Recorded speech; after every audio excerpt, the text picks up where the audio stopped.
por que você deve investir no exterior, ok? Então vamos lá, primeiro ponto.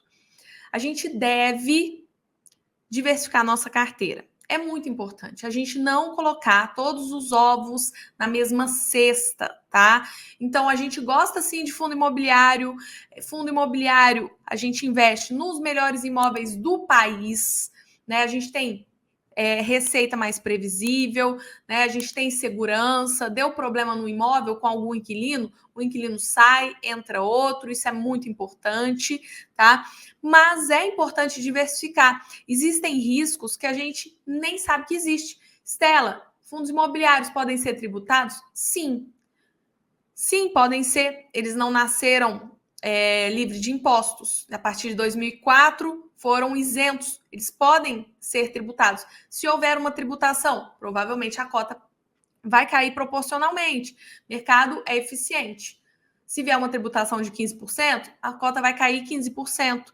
Então, não que isso torne os fundos imobiliários ruins de forma alguma. Se tributar fundo imobiliário, provavelmente vai tributar tudo e a gente não tem para onde ir, não tem como a gente tirar o dinheiro do Brasil e tal. Mas tem os investimentos do exterior que podem e devem nos ajudar, tá bom? Então, hoje a gente vai falar por que a gente deve investir no exterior. Quais são os motivos que eu, Stella, invisto no exterior? Eu tenho hoje 10% do meu patrimônio lá fora, diretamente lá fora, tá bom? E lembrando, você pode internacionalizar seus investimentos. Você pode, por exemplo, comprar IVVB11, você pode comprar BDRs, mas com esses ativos você não está investindo diretamente lá fora. Você está investindo no Brasil, internacionalizando, dolarizando a sua carteira. Então, você vai ter uma oscilação de acordo com o dólar, se ele subir, você tem uma proteção ali, mas você não está mandando seu dinheiro para fora. Então, aqui, hoje, eu quero falar sobre mandar o dinheiro para fora. Os motivos pelos quais seria interessante investir no exterior. Pronto, tá certo?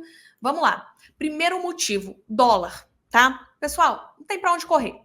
O dólar é a moeda mais utilizada no mundo, é uma moeda sólida que garante a manutenção de valor das coisas. Não tem jeito, o lastro é forte. Tudo no mundo é negociado em dólar. Real, quem é real na fila do pão na frente do dólar, tá? E aqui a gente vê que o dólar sempre valoriza frente ao real. Aqui em 96 era basicamente 1 para 1, tá vendo aqui? Basicamente 1 para 1.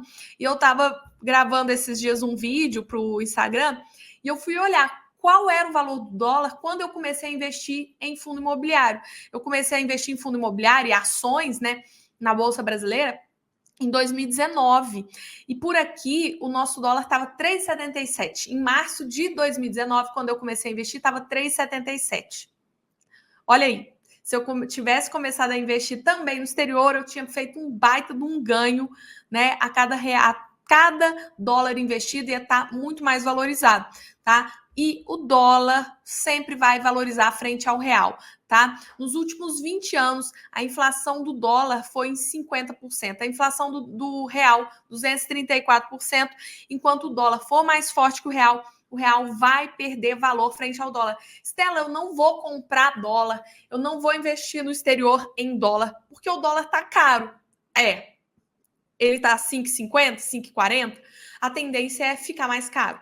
Ele tem ficado mais caro ano após ano. A tendência não é voltar para 4, 3, 2, 1. A tendência é 6, 7, 8 e valorizando cada vez mais. E aqui a inflação do dólar versus real. Quando a gente sai aqui em 95, a gente tem mais ou menos a mesma inflação, mas olha o quanto a inflação em real é mais forte, tá? Então, aí a gente tem mais um motivo para investir, tá? Que está atrelado aqui à inflação. Quem investe em dólar protege o patrimônio, tem menos inflação. Quem investe em real vê o seu patrimônio ruir cada dia mais. Logicamente, a gente está falando se a gente está falando que a gente investe e gosta de fundos imobiliários, bons fundos imobiliários, eles tendem a performar muito melhor que a inflação, tá? O RINV entregou IPCA mais 15, mais do que protegido da inflação, mas a tendência é que o dólar te proteja mais, ok? Segundo motivo, investir no maior mercado do mundo. Acesso à economia americana, que é a mais sólida e a mais estável do mundo. Acesso às maiores empresas do mundo. Empresas que a gente quando investe numa empresa brasileira, tirando, logicamente, a WEG, que está em vários países do mundo, mas se a gente investe, por exemplo, a Grendene, eu vou investir em Grendene, eu vou investir sei lá, vamos lá, Agro 3. Eu vou investir em tal empresa. Elas podem ter uma parcela no exterior? Podem. Elas podem ter receita no exterior? Podem. Mas, no geral, a gente está falando do mercado brasileiro.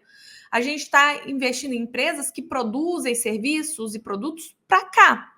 Quando a gente investe nos Estados Unidos, a gente pode investir em McDonald's, Coca-Cola, Johnson & Johnson, né? A gente está falando das maiores empresas, né? Pepsi. Então, a gente está falando das maiores empresas do mundo. E a gente vai ter acesso a uma gama de maiores empresas, desde as mais sólidas, que são as famosas Dividend Aristocrats, né? Que por pelo menos 25 anos consecutivos cresceu o dividendo pago. Mas a gente também está falando de empresas super inovadoras, né? Aqui tem um exemplo.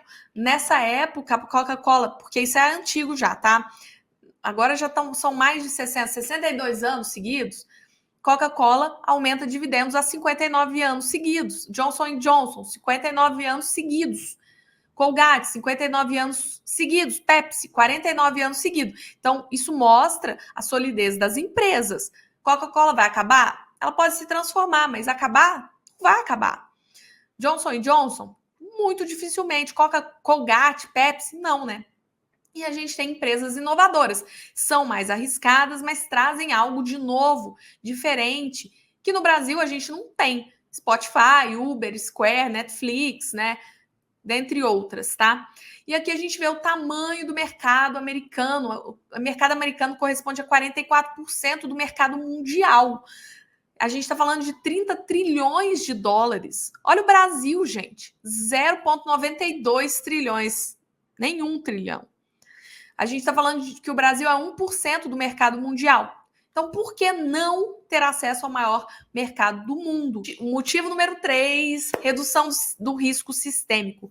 Quando a gente investe em 13 a 15 fundos imobiliários, a gente reduz o risco não sistêmico ou não sistemático, que é o risco específico de cada ativo, tá? Que a gente vai diminuir isso de acordo com a diversificação. Então, Stella, eu tenho 15 fundos imobiliários e um desses fundos é o IRDM, ele cai o tempo todo, ele está caindo há muito tempo.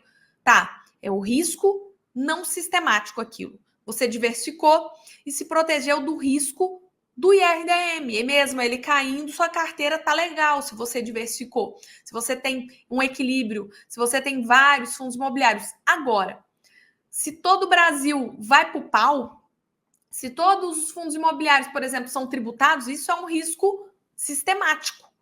Todos os ativos vão ruir.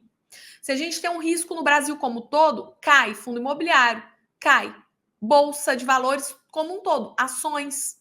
Agora, se você investe no exterior, você diminui o risco sistemático. Então, parte da sua carteira está blindada. Você vai estar investindo em outro país, com riscos diferentes, tá? Então, você protege do sistema brasileiro, você protege do risco Brasil, que é muito alto e está subindo, tá? E a gente vê aqui, né? O número de ativos da carteira, se você olhar aqui, ó, ele não mexe com risco sistemático, tá? Mas esse risco sistemático, risco legal, jurídico, taxa de juros, câmbio, você vai se proteger investindo no exterior, tá? É importante isso. A diversificação no exterior, ela te ajuda com o risco sistemático, tá bom? O dólar é uma moeda anticrise, tá? Em todas as crises grandes que nós tivemos no mundo, o dólar sobe no momento de crise, tá? Se o risco Brasil sobe, o dólar sobe. Então, você se protege muito investindo em dólar, tá? Nas crises. E a gente agora está vivendo uma crise, né? A gente vai ver agora o nosso dólar em algum momento, se a gente tiver em crise mundial, tá? Se comportar melhor que o real, tá? Então aqui a gente vê várias crises, tá? Várias crises e os picos no preço do dólar, né? A gente tem a pandemia, a gente tem recessão, a gente tem a crise.com, né, das empresas.com. Então, a gente tem várias crises nesses círculos vermelhos e a gente vê que, querendo ou não, o dólar tem picos, reage muito bem nesses momentos, tá, pessoal? Outro ponto, descorrelação com o real. Quinto motivo para investir lá fora. O comportamento é contrário. Se o dólar sobe, o real cai. Se a bolsa americana sobe, a bolsa brasileira cai e vice-versa. Se o dólar cai, a bolsa brasileira tende a subir. Se a bolsa americana cai, a bolsa brasileira tende a subir. Inverso, tá? Então, a gente tem aqui uma descorrelação, certo? Se vocês olharem aqui, em azul, né, a gente tem a bolsa americana, em verde nós temos a bolsa brasileira, tá? Então, é importante a gente saber disso, ok? Isso é importante, funciona de maneira descorrelacionada. E o sexto motivo, e o mais importante, a bolsa americana sobe só há mais de 200 anos. A gente tem uma bolsa madura. Há 200 anos, na bolsa americana só tem uma única direção para cima, né? A gente vê aqui uma foto que eu gosto bastante do livro do Jeremy Siegel, né? Então a gente vê aqui, ó, a bolsa, as ações, ó, stocks, né? Quem colocou $1 lá em 1802 tinha em 2002 704 mil dólares, né? A bolsa só sobe. Aqui bons, né? Que são renda fixa americana, bills, renda fixa americana, ouro e dólar, né? Mostrando aqui a inflação, né? Que vale menos do que em 1802, em 2002, né? E se a gente colocar, a gente vai ver que a bolsa americana sobe sempre. Nos últimos 20 anos, 11,5%, em média, foi o que o S&P 500, a principal bolsa americana, subiu, tá? Então, em média, 11,5% ao ano nos últimos 20 anos. E a tendência é continuar subindo, tá? E a gente vê aqui, ó, 1945 a 1960, a bolsa sai daqui, ó, para cá, dos 10 mil pontos para quase 65, 60 mil pontos, cresceu 6 vezes mais, né, nesses 15 anos. Aí quem não investiu aqui falou assim, não vou investir porque já subiu muito. Aí de 1960 a 1980, ela dobrou, mais do que dobrou de tamanho, né, de 60 mil pontos para quase 30 mil pontos aqui, né, em 20 anos. Aí quem investiu aqui falou, não vou investir aqui, subiu muito. Aí a gente tem de 1980 a 1995, foi de 100 mil pontos a mais de 1 milhão de pontos aí, né, que a gente tem uma subida frenética.